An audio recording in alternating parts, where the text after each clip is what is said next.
गाड़ी की धुलाई फुल फिल्मी स्टाइल में, फोम का बादल जैसे स्नोफॉल हो रहा, मेरा हीरो सौरव जोशी मैजिक कर रहा, देखो चमक इसकी दिल का उठा रे, व्लॉग का मसाला अब हिट हो जा रे, क्या मस्त शाइन है, क्या मस्त शाइन है, वाह। अजी मेरी बात सुनते हो? हाँ सुनाई दे रहा है मुझे, बहरा नहीं हूँ मैं। अरे कुछ नहीं, बस मैं तो आपसे ऐसे ही एक सवाल पूछ रही थी। हाँ जल्दी पूछो, वैसे भी मुझे जी वैगन को धोना अभी बाकी रह गया है। आप तो ये बताओ, आप सबसे ज्यादा प्यार किससे करते हो, मुझसे या फिर अपनी कार से? दोनों में से तुम्हें ज्यादा कौन पसंद है? अरे अवंतिका, ये भी कोई पूछने की बात होती है क्या? अरे नहीं सौरभ, ऐसे तो ये पूछने की बात नहीं थी। वैसे भी मुझे तो पता ही है आप हम दोनों में से किससे ज्यादा प्यार करते हो। ऑफ कोर्स सबसे ज्यादा प्यार तो मुझे मेरी कार से ही है। क्या कहा तुमने? मुझसे भी ज्यादा प्यार तुम इस कार से करते हो। अगर तुम्हें मुझसे प्यार ही नहीं तो फिर तुमने शादी क्यों की? उससे बढ़िया तो तुम इस कार के साथ ही शादी कर लेते ना। अरे यार पता नहीं ये रोज रोज लड़ाई करने के नए नए पंगे क्यों ढूंढती रहती है, कोई भी काम चैन से करने नहीं देती। पता नहीं भगवान ने मेरी कुंडली में इसका ही नाम क्यों लिखा, इसकी जगह तो जैकलिन फर्नांडीज, रवीना टंडन, आलिया भट्ट किसी का भी नाम लिख देते। चलो तुम तो मुझे ये बताओ, ऐसी क्या बात है इस कार में जिसके लिए तुम मुझसे भी ज्यादा इस कार से प्यार करते हो? इस कार में केवल एक नहीं बल्कि तुमसे भी ज्यादा 1000 फायदे हैं। ये कार मेरे इशारों पर चलती है, अगर मैं इसके एक बार ब्रेक लगा देता हूँ तो ये अपनी जगह रुक जाती है, लेकिन गलती से तुम स्टार्ट हो गई तो भाई साहब मैं तुम्हारे हाथ जोड़ू या पैर जोड़ू लेकिन तुम नहीं रुकने वाली। और हाँ, इस कार को मैं 2-3 साल में बदल सकता हूँ, लेकिन तुमको तो मैं बदल भी नहीं सकता। मुझे तो जिंदगी भर तुम्हें ही झेलना पड़ेगा, ये अंतर है तुम दोनों में। क्या कहा तुमने? आज तो तुम्हें भगवान भी नहीं बचा सकते मेरे हाथों से। रुक जाओ सौरभ, नहीं तो अंदर ही आकर मम्मी जी के सामने मारूंगी, फिर मत बोलना मेरी बेइज्जती हो गई। अरे तुम दोनों इतनी देर से लैपटॉप में क्या देख रहे हो? अरे कुछ नहीं भाई साहब, आज तो क्लास 10th का ऑनलाइन रिजल्ट आने वाला है ना, बस वही चेक करने के बोल रहा था दोनों से। वैसे बॉबी भैया आपका लड़का भी तो क्लास 10th में ही है ना, फिर तो उसका रिजल्ट भी आज ही आने वाला है। हाँ भाई साहब, मेरा बेटा भी क्लास 10th में ही है, उसका रिजल्ट भी आज ही आने वाला है। वैसे भी मेरा बेटा पूरे दिन 25 से 30 घंटे अपने कमरे में पढ़ता ही रहता है। फिर तो आपका लड़का बहुत ही अच्छे नंबर से पास होने वाला है। मुझे तो लग रहा है इस बार वो हल्द्वानी में टॉप ही करेगा। अरे यार ये बॉबी भैया भी कितनी फेंक रहे हैं, पूरे दिन में तो 24 घंटे होते हैं, फिर इनका लड़का 25 से 30 घंटे कैसे पढ़ रहा है? अरे बॉबी भैया, आज आपका यहाँ कैसे आना हुआ? कहीं पहाड़ों पर घूमने का प्लान तो नहीं है ना आज? अरे सौरभ, आज कहीं जाने का प्लान नहीं है, वैसे भी आज तो मेरे घर पर पार्टी है और तुम सबको पार्टी में शाम को जरूर आना है। आपके घर पार्टी है? मतलब मैं कुछ समझा नहीं, ऐसा क्या है आज जिसके लिए आपने घर पर पार्टी रखी है? आज मेरे बेटे का रिजल्ट आने वाला है ना, और मुझे पता है वो पूरे हल्द्वानी में टॉप ही करेगा, इसलिए। अरे ये तो बहुत अच्छी बात है। वैसे भी मैंने सुना है आपका लड़का सारे दिन कमरे में पड़े रहकर पढ़ाई करता रहता है, और हमारे यहाँ देखो दोनों महाराज को सारे दिन बस मोबाइल में ही घुसे रहते हैं।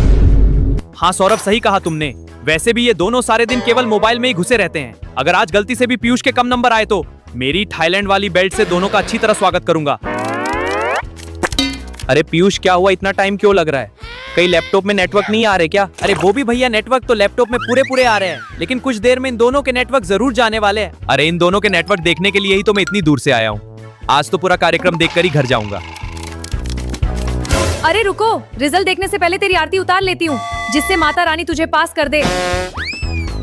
हाँ जल्दी उतारो इसकी आरती, वैसे भी केवल माता रानी अब इसको पास करवा सकती है।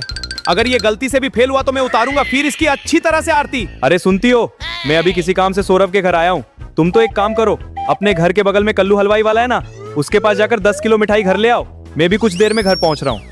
अरे यार सौरभ दा, वेबसाइट के सर्वर ही डाउन चल रहे हैं, रोल नंबर डालने से हर बार वेबसाइट मुझे बाहर फेंक रही है। एक काम करते हैं, शाम को आराम से रिजल्ट देखते हैं। अरे यार, अगर ये शाम को रिजल्ट देखेंगे तो मैं इनकी फाइटिंग कैसे देख पाऊंगा? अरे मेरा सारा का सारा प्लान इन दोनों ने खराब कर दिया। अरे पीयूष, अगर रोल नंबर से रिजल्ट नहीं खुल रहा तो खुद का नाम डालकर देखना, नहीं तो बॉबी भैया शाम तक यही पड़े रहेंगे। अरे नहीं, मेरा मतलब बॉबी भैया फालतू में ही शाम तक परेशान होते रहेंगे।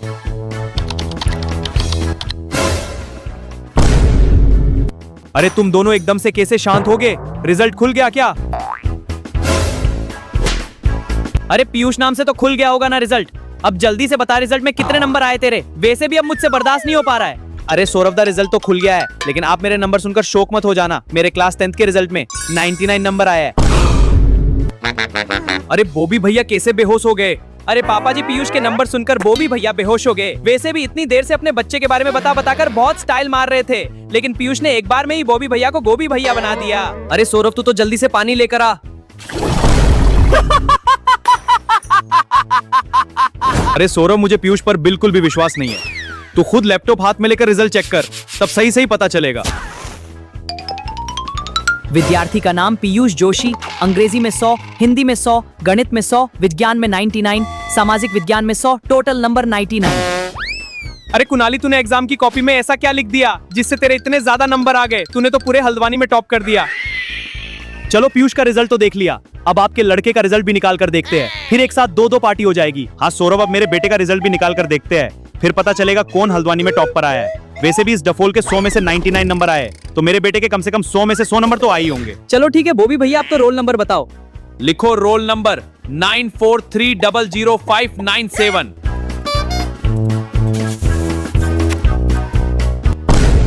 अरे क्या हुआ सौरभ, कैसे शौक में पड़ गए? सच में 100 में से 100 नंबर ही आए हैं ना? अरे बॉबी भैया, आपके बेटे का रिजल्ट देखकर आप खुद भी शौक होने वाले हो। आपको पता आपका बेटा 30-30 घंटे पढ़ने के बाद कितने नंबर लाया है? इससे ज्यादा नंबर तो हमारे कुणाली के ही आ जाते हैं। अरे तू फालतू बात मत कर, तू तो ये बता कितने नंबर आए हैं? अरे बॉबी भैया, आपके बेटे के 100 में से 50 नंबर आए हैं। आपका बेटा 10th क्लास में 2nd डिवीजन लाया है। अरे बाप रे बाप, ये केवल 100 में से 50 नंबर लाया है। अब इसे मेरे हाथों से कोई भी बचा नहीं सकता। अरे ये बॉबी भैया एकदम से कहाँ चले गए? अरे सौरभ दा, आपको पता नहीं क्या, बॉबी भैया रिजल्ट सुनकर अपने बेटे को गोल्ड मेडल देने गए हैं। वैसे भी कुछ देर में अपने घर तक भी आवाज आने वाली है। सौरभ, तुम्हें पता है क्या हमारे बगल वाली आंटी है ना, उनके हस्बैंड ने कल अपनी वाइफ को 5 लाख का बहुत सुंदर हार दिलाया है। हाँ अच्छी बात है, लेकिन तुम ये बात मुझे क्यों बता रही हो? कहीं मेरा खर्चा करवाने का प्लान तो नहीं है ना तुम्हारा? अरे नहीं सौरभ, मैं औरों की तरह पागल थोड़ी हूँ जो 5 लाख का हार खरीदूंगी। आप तो मुझे केवल 2 लाख का हार दिला देना, मैं तो उसी में खुश हो जाऊंगी। वैसे भी आप मेरे लिए इतना सा काम तो कर ही सकते हो। अरे अवंतिका, तुम्हारा दिमाग सही में सटक गया है क्या? अभी तो किसी की शादी या फंक्शन भी नहीं है और यहाँ तुम्हें फालतू में 2 लाख का हार चाहिए। रहने दो, वैसे भी साल की शादी में तुम्हें नए हार दिला दूंगा। नहीं, मुझे तो आज इसी वक्त 2 लाख का हार चाहिए, नहीं तो मैं गुस्सा होकर सीधा मायके चल जाऊंगी। फिर खुद ही बनाते रहना रोटी सब्जी, और हाँ, नहाते वक्त अपनी चड्डी मेरे लिए बाथरूम में मत पटकना, खुद ही धो लेना। अच्छा, तुम मुझे मायके जाने का डर दिखा रही हो? कोई बात नहीं, तुम अभी मायके चल जाओ, वैसे भी मुझे कोई फर्क नहीं पड़ता। और तुम मेरी चड्डी धोने की चिंता बिल्कुल भी मत करो, मैं YouTube पर वीडियो देखकर चड्डी धोना सीख लूंगा। अच्छा ये बात है, रुको अभी पापा जी को फोन लगाती हूँ। पापा जी मुझे यहाँ से मायके ले जाएंगे, तब तुम्हें सही से पता चलेगा। मेरी तरफ से तुम पापा को फोन लगाओ या पापी को, मुझे बिल्कुल भी फर्क नहीं पड़ता, समझी? पापा जी आप मुझे जल्दी से लेने आ जाओ, मुझे एक पल भी अब इस आदमी के साथ नहीं रहना। अरे अवंतिका, क्यों रो रही हो? दामाद जी ने गुस्से में कुछ बोल दिया क्या? मुझे जल्दी से बताओ, अभी उसकी खातिरदारी करता हूँ। कुछ नहीं, आप तो मुझे लेने आ जाओ बस। ठीक है बेटा, मैं आ रहा हूँ तुम्हें लेने घर। आज तो दामाद जी का मैं बनाऊंगा अच्छी तरह से ब्लॉग, तब अच्छी तरह वीडियो वायरल होगी। हेलो, कौन? अरे दामाद जी, मैं तुम्हारा ससुर जी बोल रहा हूँ। आप तो ये बताओ, आप अभी क्या कर रहे हो? अरे कुछ नहीं ससुर जी, बस पेट में गुड़गुड़ हो रही थी, इसलिए फ्रेश होने के लिए गटर में बैठा हूँ। मैं आपको 2 मिनट बाद फोन करता हूँ, ठीक है? अरे दामाद जी, ये चीजें तो बाद में करते रहना, आप तो पहले मेरी एक बात का जवाब दो। अरे ससुर जी, अभी तक तो मैंने पेंट भी नहीं खोली, आप थोड़ी देर रुको ना यार। अरे दामाद जी, अभी के टाइम मेरी सिचुएशन आपकी सिचुएशन से भी बहुत बड़ी है। प्लीज दामाद जी, आप इसको थोड़ी देर रोककर मेरे से 2 मिनट बात कर लो। आप तो मुझे ये बताओ, अवंतिका आज इतनी क्यों नाराज हो रही है? अरे ससुर जी, तुम्हारी बेटी के नखरे दिनों दिन बढ़ते ही जा रहे हैं। आपको पता है क्या इस बार वो क्या जिद कर रही है? अरे दामाद जी, लाली लिपस्टिक खरीदने की जिद कर रही होगी। इतनी छोटी सी चीजें तो आपको दिला देनी चाहिए थी ना। अरे ससुर जी, पूरे 2 लाख का सोने का हार खरीदने की जिद कर रही है आपकी बेटी, जरा समझाओ उसको। हाँ तो दिला देना चाहिए था ना 2 लाख का हार। वैसे भी 2 लाख रुपए आपके लिए इतनी बड़ी चीज थोड़ी है, आप तो नंबर 1 ब्लॉगर बताए ना। अरे ससुर जी, अभी मेरा काम धंधा कम चल रहा है, वैसे भी अभी कोई फंक्शन भी नहीं है, इसलिए फालतू में हार खरीद कर उसका क्या अचार डालेंगे क्या? मैं हार बिल्कुल नहीं दिलाने वाला, आप चाहे इसको यहाँ से ले जाओ। अरे दामाद जी, यही तो प्रॉब्लम है, मैं आपको ऑनलाइन 2 लाख रुपए डाल रहा हूँ, लेकिन आप उस कलेक्शन को अपने पास ही रखो। अरे दामाद जी, मैं आपको 2 लाख रुपए डाल रहा हूँ। अरे नहीं ससुर जी, रहने दो। तो चलो 3 लाख डाल देता हूँ। अरे रहने दो आप। अरे प्लीज दामाद जी, मेरे ऊपर थोड़ी दया करो, चलो 5 लाख डाल रहा हूँ। नहीं ससुर जी, वैसे भी वो क्या ही करेगी। अब बिल्कुल मना मत करना प्लीज दामाद जी। चलो ठीक है, आप इतनी जिद कर रहे हो तो 5 लाख रुपए ऑनलाइन डाल दो। चलो ठीक है दामाद जी, मैं आपके फोन पे पर पैसे डाल रहा हूँ। जब तक आप एक काम करो, अवंतिका से मेरी बात करवाना। अवंतिका, ये लो बात करो तुम्हारे पापा जी से। अवंतिका, तुम बिल्कुल भी नाराज मत हो, तुम्हें जो भी चाहिए वो दामाद जी दिला देंगे। अगर गलती से भी मना करे तो तुम मुझे वापस फोन कर देना, फिर तो मैं लोहे के सरिये से दामाद जी का पिछवाड़ा मार मार कर लाल कर दूंगा। अरे अवंतिका, भाभी सौरभदा कहाँ चल गए? पूरे घर में दिखाई नहीं दे रहे। दिन में तो बोल रहे थे तूने पूरे हल्द्वानी में टॉप किया है, इसलिए मैं तेरी मनपसंद चीज लाने वाला हूँ, और अब देखो दिखाई नहीं दे रहे। अरे पीयूष, तुम्हारे भैया कुछ सामान खरीदने मार्केट गए हैं, लगता है तुम्हारे लिए उन्होंने कुछ सरप्राइज रखा है। अरे सौरभदा, इतनी देर से कहाँ गायब हो गए थे, और आप ये हाथ में क्या लेकर आए हो? अरे पीयूष, तू भूल गया क्या? दिन में मैंने बोला था ना, तेरे लिए आज एक स्पेशल सरप्राइज है। देख, तेरे लिए iPhone 17 लाया हूँ। अरे सौरभ, तुम्हारे एक हाथ में आईफोन है, लेकिन ये दूसरे हाथ में क्या है? अरे अवंतिका, इस बॉक्स में तुम्हारा फेवरेट 2 लाख का हार है। अब इसके बाद कोई जिद मत करना, ठीक है? हेलो हेलो, मैं पीयूष के स्कूल से बोल रही हूँ। आपने मुझे सुबह पीयूष का रिजल्ट भेजा था ना, वो रिजल्ट तो सब्जी बेचने वाले कल्लूराम का लड़का पीयूष का रिजल्ट है, जबकि आपका भाई पीयूष तो क्लास 10th में फेल हो गया है। क्या कहा आपने? पीयूष फेल हो गया? अब तो ये गया मेरे हाथों से। पापा जी, आपकी थाईलैंड वाली बेल्ट जल्दी से लाना जरा।